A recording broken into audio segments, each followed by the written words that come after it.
Now, let's talk about file and I/O operations in Elixir.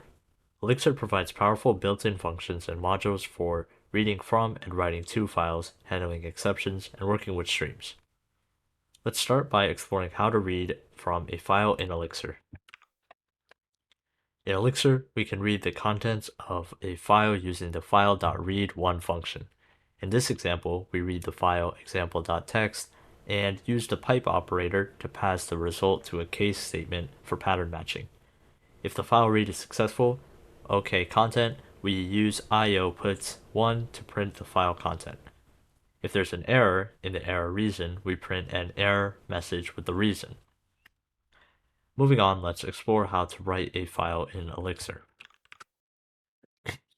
Elixir provides the file.write_to function to write content to a file. In this example, we write the string hello Elixir to the file output text using file.write_to.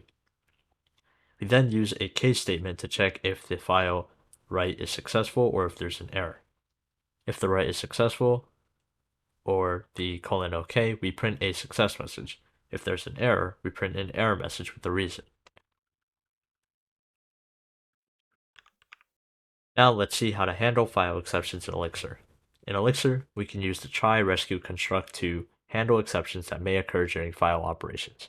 In this example, we attempt to read a non-existent file, non-existent.txt, using the file.read1 function within a try block.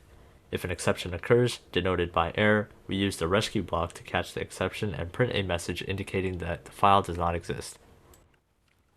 Lastly, let's explore working with file streams in Elixir. Elixir provides the file.stream1 function to create a stream from a file. In this example, we create a stream from the file large file text using the file.stream1 function. We use the stream.take2 function to limit the stream to 5 lines. Finally, we use the enum.each2 function with the io.inspect1 function to print each line of the stream.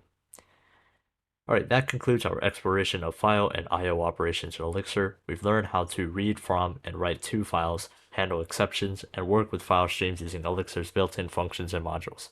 File manipulation is an essential aspect of many applications, and Elixir provides powerful tools to handle file-related tasks effectively.